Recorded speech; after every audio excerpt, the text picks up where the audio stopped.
for waiting around in the last speaker. I would like to thank all of you for your support, and I won't keep too much time. The theme I'm just going to say is that our duty in life is to live it and not be afraid. So don't be afraid. So the opposite of fear is love. And so what we have to do is to figure out what's going on. And I would just give you some information about this virus. So when they call the pandemic, there are 7,800 million people in the world. And the World Health Organization called the pandemic on the 11th of March. And guess how many people, now all deaths are tragic, but guess how many people had died of SARS-CoV-2? 4,200. So you had a 1.1 in 1.8 million chance of dying when they called the pandemic. It had already spread to 114 countries all over the globe. Tuberculosis is another infectious disease, and every day in 2020, 3,000 people die of that. And of COVID-19, 56 people died. So 50 times more. There's absolutely no need. So when they talk about a second spike, there wasn't a first one.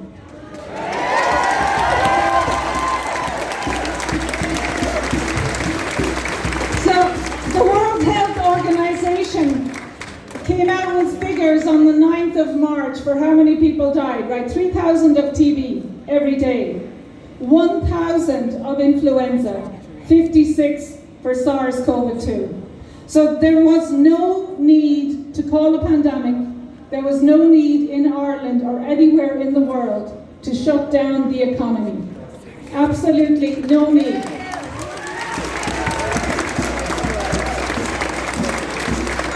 And that is the fundamental issue, right? If there was no death or illness relatively from the virus, then all of the other consequences are legally, ethically, societally not necessary. So there is, I will not be wearing a mask ever. I will not.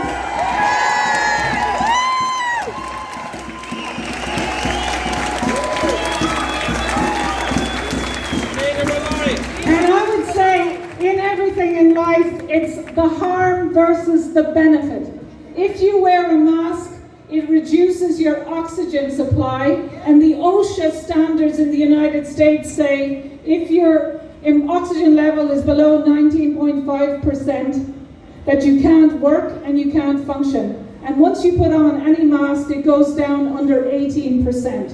So you should not be wearing a mask. It's bad for your health. It suppresses your immune system. And I would say the government and the health agencies have to face the consequences of recommending employers and restaurants and bus drivers or anyone who's driving a vehicle to be wearing a mask that reduces their oxygen supply and increases their carbon dioxide to above dangerous levels.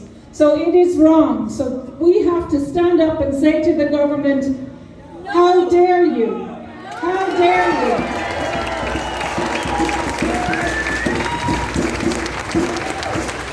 And so I am, as I have done before, I am very happy and throwing down the gauntlet to my colleague. So let's throw it down to, who is it? Miriam, I don't watch RTE anymore, but is it Miriam O'Callaghan? Yeah? Or to Professor Luke O'Neill, who I've met. Or to the Taoiseach, Micheál Martin. So I suppose my two things today are about, the motto is, okay, don't be afraid. We are on this earth to live life. We have a duty to live life, not to be afraid. Don't be afraid. We have to speak the truth, and we have to value our freedoms.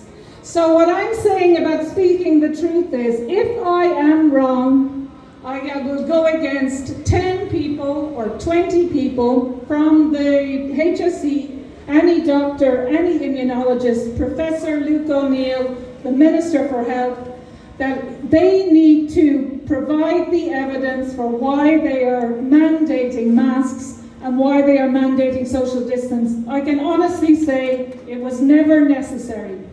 Never necessary. So the other thing though is, which is not good, is that in May 2020, Switzerland did a study of the harm due to the lockdown. So a lot of the evidence is known that for every 1% increase in unemployment, you get so many ill health effects, cancers and suicide.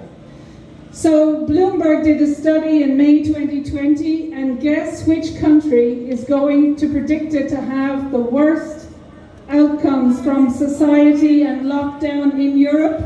Ireland. So our unemployment rate has gone from 5.6% in February to 26% in June. But the hope is that we have to, now that we know what's going on, is that we can actually, help each other, encourage businesses. I'm actually very honored to work with the Public Banking Forum. I'm actually trying to set up a bank.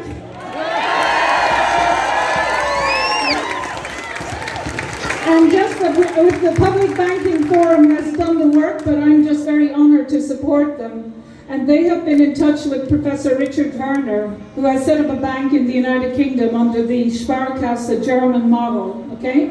So what we're trying to do is not just stand up against, the government mandating things that are not good for your health, that were not necessary, are going to ruin another generation, okay? We had the banking crash, now they want to ruin another generation. So what we're saying is, speak up, don't be afraid, and we're having none of it, okay? Quiet it.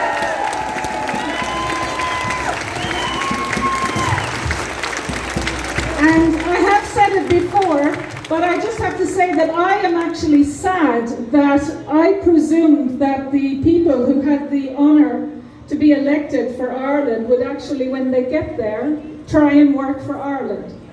And what I've been thinking is, if they were, they're actually not working for us, okay? They're supposed to be, but they're actually, I think they could not have done a worse job. But what I'm saying to you is, we need your help, okay? I need your help. You need to, first of all, look after your own finances, okay? Reduce your debt, look after your health, get to know your neighbours, start to volunteer, look after your own mental health, build your communities and prepare for this planned economic crash that is going to come along in 3 to 6 months. So I know this is not good news, but what we've been waiting for, and what I've been waiting for, is some honesty in the conversation about Ireland, and to stop talking about whatever the globalist agenda, carbon dioxide, which is also another hoax, political correctness, and not actually dealing with the real issues in people's lives. So people come up to me and say, what can we do? So what you have to do for yourself is look after your mental health, look after your nutrition, plan the kind of future, because there will be a crash in the next year or two, and try and volunteer and do some good in the world, okay? Get to know your family, get to know your neighbours, and then I am supporting everybody on the Patriot movement side, and I'm very proud to be chair of Irish Freedom. But what you need to do is to actually vote for people on our side, and also, even if it's once a month, just talk to some of your family in a gentle way and tell them why you are doing what you're doing. Because what we can't do, the globalist narrative is to have fear, to then push a vaccine that's unnecessary. So in Ireland, 1,100 people died out of nearly 5 million from COVID-19. In Japan, less than 1,000 people died out of 120 million, okay? But in Ireland we had the same deaths. 62% of the deaths were in the care homes, the largest number of deaths in Europe. So I think we've been badly served. The rain is coming. I just want to say that I am going to keep fighting. We're going to speak the truth. Thank you for coming out today. And vaccines should not be mandatory. I support the Health Freedom Ireland. I support them 100%. We have inalienable rights to bodily integrity, freedom of speech, freedom to assemble, freedom to practice religion, freedom to travel. All of our inalienable freedoms that cannot be taken away are being attacked by a virus that causes death that's much less than the influenza virus. You don't need masks, you don't need social distancing. Children should be in school. Get on with it, don't be afraid. Thank you very much.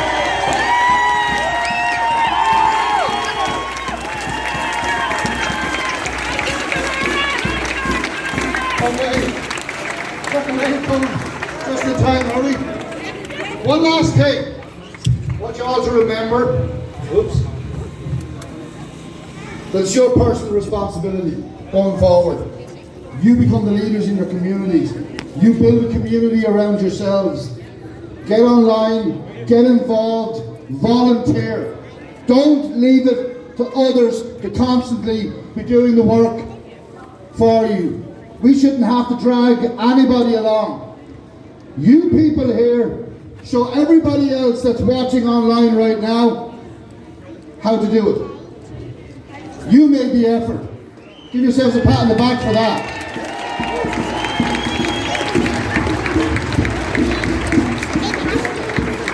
I'm a historian by nature. Today, in the Mayan calendar, is the 25th of July, obviously. It's also known by the Mayans as the day out of time. They recognize this as a shift in the universal consciousness.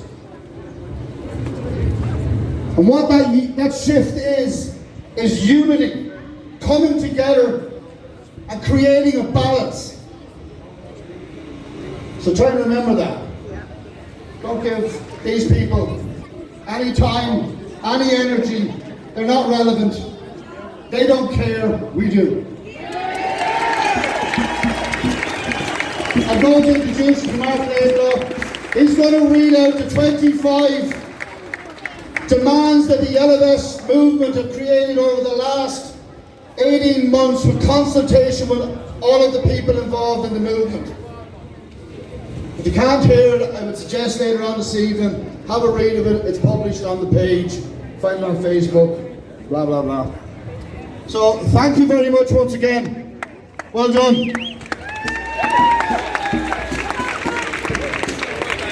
Well, guys, I'm going to read out these 25 demands. For consultation with the Irish citizens of Ireland, 25 key steps which would immediately see a fair and more just Ireland for all. These 25 key steps would immediately increase the living standards of the entire nation, boost the economy of Ireland, with focus on responsibility, transparency and accountability. Number one of the Yellow Vest demands, we the people of Ireland demand the government immediately declare a state of emergency on health and housing crisis. 2. Immediate halt on all evictions and recognition of the constitutional protection of the family dwelling in the lower courts. 3.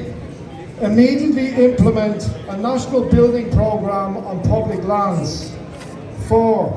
Return Ireland's oil, gas and mineral reserves to public ownership. 5.